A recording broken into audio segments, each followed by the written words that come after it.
Today we're diving into the colossal, slow-motion forces that are constantly carving, shaping, and building the very ground beneath our feet.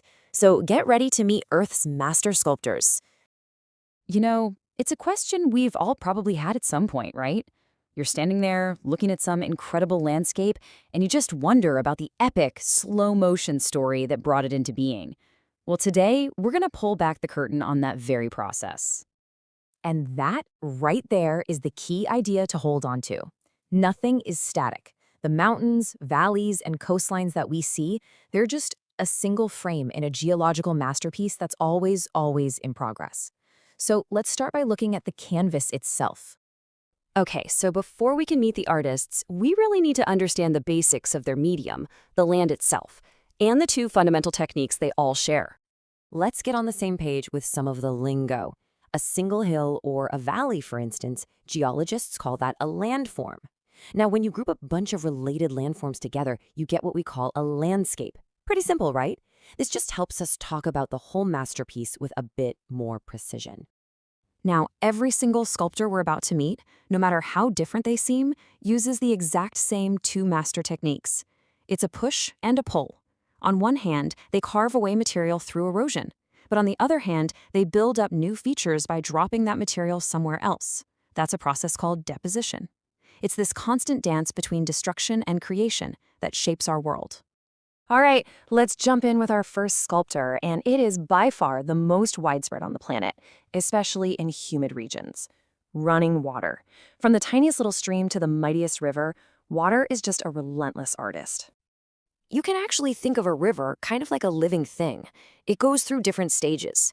In its youth, it's all energy and aggression, carving out these steep V-shaped valleys.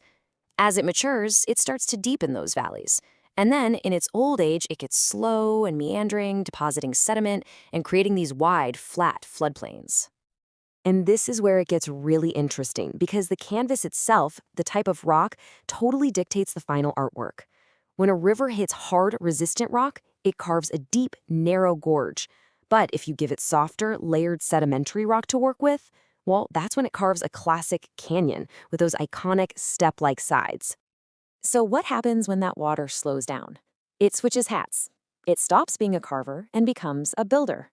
It drops its load of sediment to create things like alluvial fans at the base of mountains, or deltas where it flows into the sea, and of course those cool looping oxbow lakes you see on flat plains. Okay, let's move on to our next sculptor, and this one is an absolute heavyweight.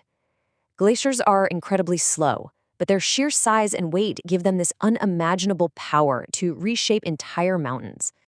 So let's set the stage. Picture a typical mountain valley, carved by a river over thousands, maybe millions of years. It's got that classic sharp V shape we just talked about.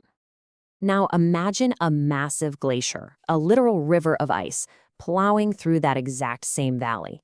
It acts like a giant bulldozer. It just grinds away the sides and the floor, totally transforming that sharp V into a wide, trough-like U shape. It is a complete landscape makeover, and it's powered by nothing but ice. And the marks this bulldozer leaves behind, they are some of the most dramatic, most spectacular scenery on Earth. Glaciers scoop out these huge amphitheater-like bowls called cirques. When two of those cirques erode back to back, they form a razor-thin, knife-edged ridge called an arete. And when several of them carve away at a single peak from all sides, you get a sharp, pyramid-like mountain called a horn. Just let that sink in for a second. The world's most famous peaks, we're talking the Matterhorn in the Alps, even Mount Everest itself, they're not just tall. They are glacial sculptures. They are horns, carved into their iconic shapes by the absolutely immense power of ice. And hey, like any artist, glaciers leave behind their debris. As they melt and retreat, they just drop all the rock and dirt they were carrying, forming these long ridges called moraines. This is the glacier's version of deposition. Our final sculptor is maybe the most patient one of all, working grain by grain in the world's great deserts. So let's take a look at the amazing artistry of wind. So this is a classic, right? A perfect example of wind at work.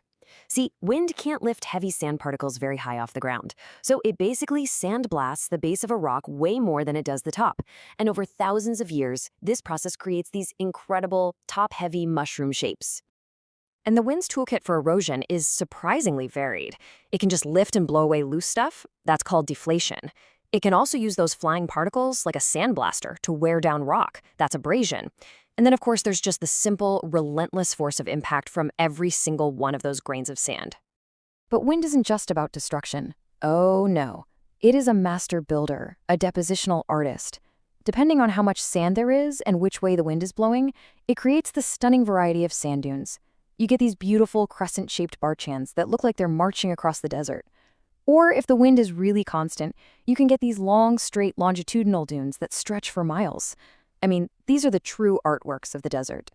So, there you have it. We've met our 3 master sculptors: water, ice, and wind. Now, let's just bring it all together and look at the bigger picture. This living, breathing landscape that is never, ever finished.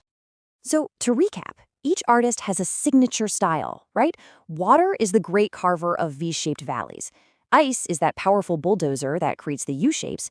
And wind is the patient sandblaster and dune builder of the desert. And this isn't just some abstract geology lesson. Understanding these processes is actually really important in the real world. I mean, think about our coastlines. Those sandbars and dunes built up by water and shaped by wind, they aren't just pretty features. They are a coastline's natural first line of defense. They've absorbed the raw energy from storms and even tsunamis, protecting everything and everyone living behind them. So if there's one single thing to take away from all this, it's this. The world you see outside your window is not a finished product, not even close. It is just a snapshot. The processes of erosion and deposition are happening right now, all around us, in this slow motion epic that plays out over millions of years. It's an amazing thought, isn't it? The same forces we've talked about today are still hard at work. So the next time you see a valley or a beach, just remember, you're not just looking at a place, you're looking at a single moment in an epic, ongoing story of creation.